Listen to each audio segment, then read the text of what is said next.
and he gets the money, the people, the resources involved to get it done.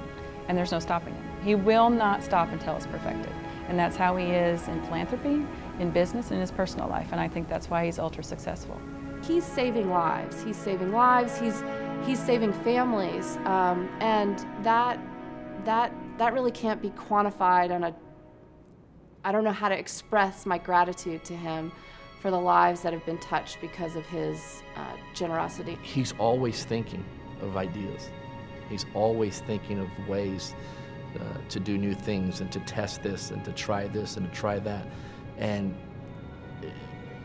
being that he's so creative and he's willing to take those challenges on and hit them head on is what's amazing about the man. He's truly remarkable in that sense. Nothing gets in his way. By reputation, he is clearly somebody who knows how to get things done in the community. He's already raised millions of dollars for our community on behalf of children and youth. He completely made it a buzzworthy event, and after the event, people were like, that was such a great skit, or who thought of that idea? He just got everybody energized, and people started donating, people started getting extremely excited. Well, individuals like Milton add to the success of our program, because without their help, we wouldn't be able to offer these programs to these girls. And I wish there was more people like Milton who would understand the scope of what we do. But I think Milton actually is the big brain and the big heart. And you know, he's been very successful in business, and that's enabled him to, you know, okay, I've been so lucky, I've been blessed in this world, and what could I do for other people? And ultimately, people have to ask themselves, what's our purpose? It really is about looking at the world around you and seeing how you fit into it. And to me, that's what Milton does.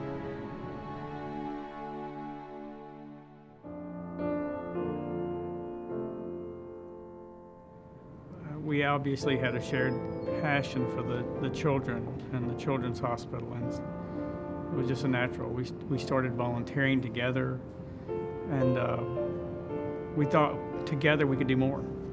So that's how we got into the fundraising aspect of it.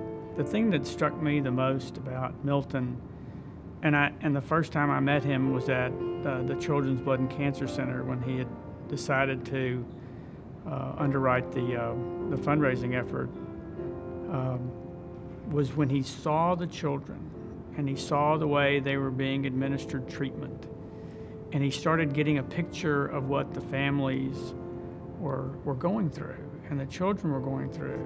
As he would as a businessman, he attacked it that way. And he simply threw himself and his entire organization behind the effort to raise money for the Superhero Kids Fund. And I remember that he told me, he said, after he got through with the tour of the Children's Blood and Cancer Center, he said, we're going to raise you $1 million. And I thought to myself, I said, I don't think so. and oh my gosh, I mean, that's what struck me. That's what got me, is not, you can tell that he cares from his heart. You can see it in his eyes. You can see the way he looks at the children and their families and the way he interacts with them. And you know that he's got drive because of the way he attacks it. It was just amazing the way he made it all happen. Not a lot of folks can do that. You know, there's the statement in Texas, all hat and no cattle, you know, a lot of talk. Milton delivers.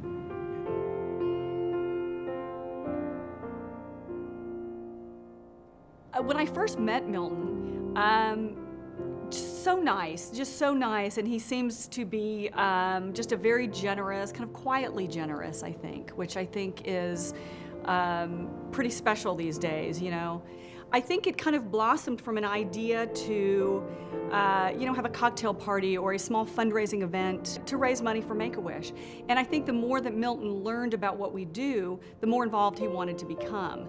And, you know, we do always say that a great thing about Make-A-Wish is that when you do learn what we do and you do become personally involved and you see where your money's going and you see the smiles that it brings to these children and their families, you're hooked.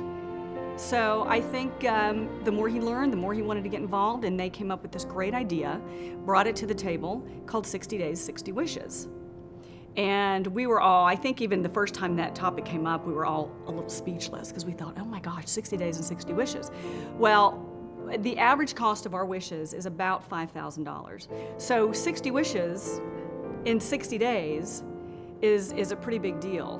Milton absolutely blew everybody's mind. I mean, bringing this project, or this campaign, I call it, to Make-A-Wish was spectacular, and it was at a great time for us.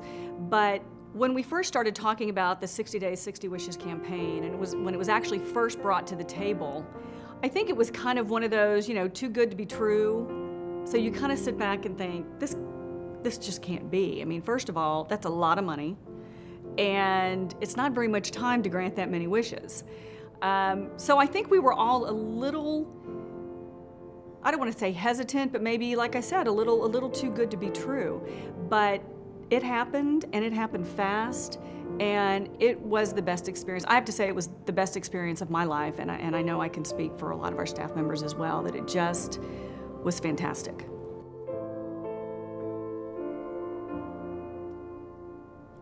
There are certain people that have a certain charisma about them and a certain know-how to get things done. And there's an old saying, if you want to get something done, you take it to the busiest guy in town, and he's sort of one of those kinds of individuals. So it became obvious that one of the great things that Milton added with his involvement was the lack of fear in thinking big.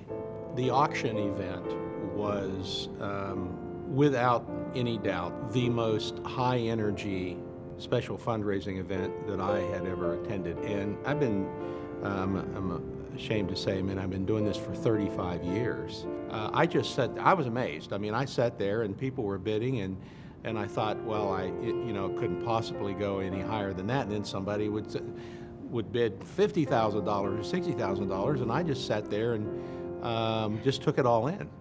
So it was a very, very high energy event. And I think that contributed to the fact that not only was it so successful, but also I think people had a blast.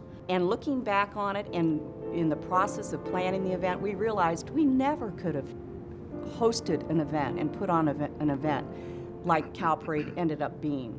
We didn't have the budget to do it, we didn't have the manpower. Even though we were used to doing golf tournaments and galas and different types of events, Cow Parade was really very unique and very different, and ended up being way, way bigger than we ever anticipated it would be. Milton, his point of view is, no, if we want this to be great, we have to be creative, and we have to think great thoughts, and we can't be afraid to calculate, and we can't be afraid to think big. And no, it's not over the top to think about bringing a Jay Leno in, and I'm not afraid to do that. And he has the ability to see beyond the short-term potential risk to predict a long-term success.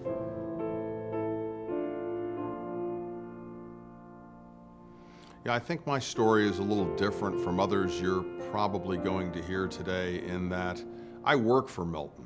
My first introduction to Milton Verret was through the company that I currently work for and have worked for about 6 years. During that time, my younger daughter had been struggling with some really debilitating mental health issues.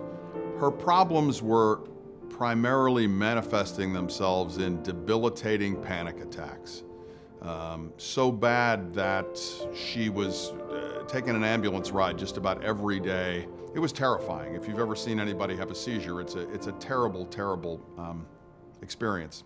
Milton found out what my family was going through and volunteered to assist my family financially with the expenses that we were about to incur by sending my younger child off to a residential treatment facility in Utah. I've never had a benefactor. I've never really had anybody that showed that level of compassion. Because let's face it, even though I knew him and I worked for a company that he had founded, we were pretty much strangers. And for him to just come out of nowhere and offer substantial financial assistance and ask that I remain very quiet about it. He didn't want any advertisement, any kind of, and there was no quid pro quo. It was like, your family's in trouble, I'd like to help you. And he did just that. Milton Verret made it possible for my younger daughter to receive a level of care that I wouldn't have been able to finance.